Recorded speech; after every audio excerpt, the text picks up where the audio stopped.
So at this point it's safe to say the Mad Max movies are basically George Miller gambling with success, coming out on top mostly, more often than he doesn't. Like the first Mad Max movie, where the premise is basically, what if there was an apocalypse that made Australia more Australia? Being a good movie feels like something that really shouldn't have worked. And then he does the sequel where it's better, so he doubles down and makes Beyond Thunderdome, and it's, that one is just fine. It's not Road Warrior, but it's fine. Tina Turner's good. The Thunderdome itself is pretty cool. The kids are the kids. But then 3 decades later, he comes back like, let's do Mad Max again, but without Mel Gibson, because fuck, so many reasons, which sounds like it won't work at all, but then maybe it's the best one, because in part they created this whole new main character, so why not gamble again and do a movie just about her, but with a different actress, because it's a prequel, and doesn't everyone just love prequels? And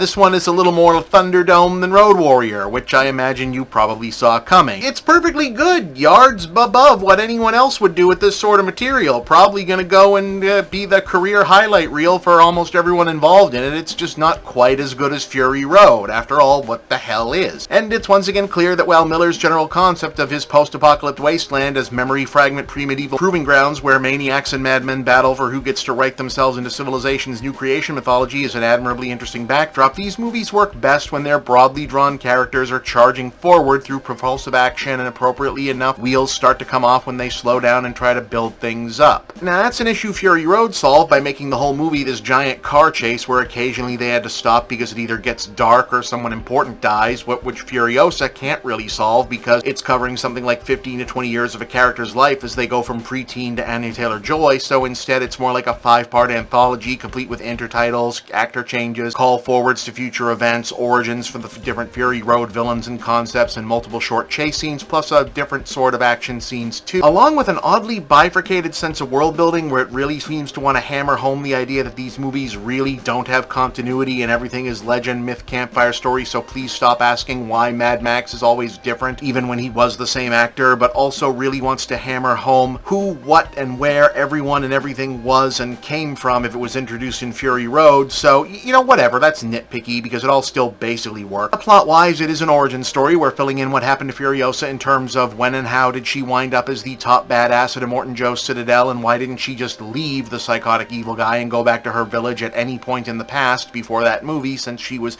clearly capable. And our answer turns out to be there was a different psychotic evil guy before that who was the one who actually abducted her as a child. She opted for the join some bad guy clubs and learn bad guy skills life hack to learn survival, crafting, and kicking that guy's ass techniques, and stayed under long enough to want to help others. Said starter nemesis is Chris Hemsworth as Lord Dementus, a sort of revived version of the classic formula crazy biker boss flavor Mad Max villain who scoops up Furiosa intending to force her to lead his followers to the green oasis from which she hails, but gets sidetracked when his convoy just kind of happens onto the nascent network of trade road city-states being built up by Immortan Joe, the Bullet Farmer, and Gastown, and the other warlords, and tries to incompetently muscle in on that action himself, basically. Ultimately, this sets up a sort of trade war allegory Australia-style narrative that serves as a framing device for vignettes of Furiosa aging up into her top-billed actress self, undergoing the adventures, injuries, life lessons, and job assignments that reveal, oh, that's where she got that thing, knows how to do this skill, has the tendency to act in that way, etc., etc. And what keeps all of this from having what the kids now call a surf Dracula problem, though it actually kind of sort of eventually does because it was always going to, is that everyone gets the gag, commits to the bit, Miller directs the shit out of it, Simon Dugan shoots the shit out of it. Well, it feels a little long for a change, it's because it's trying to feel long. The downtime and the fade transition stuff and the intertitles are very clearly trying to make a 2.5-hour movie about going back and forth between different desert outposts feel like a sprawling epic because we're getting the Act 1 origin of someone who's going to become some kind of legendary figure. Really the only thing that feels extraneous is Tom Burke as a guy named Jack, who's sort of like a mentor for Furiosa because she can't just know how to do everything or else there'd be no movie here, and a dude who's like Mad Max but not really because obviously he can't be here yet. Burke is good, don't get me wrong, but it's more a character that feels like a plot device but also sometimes just to be a character. Really only, I could at least possibly imagine, because if they'd had her mentor guy be young Immortan Joe or some guy who will eventually be Immortan Joe because his face gets ripped off, I mean, that would be less extraneous, but, no one would accept that because,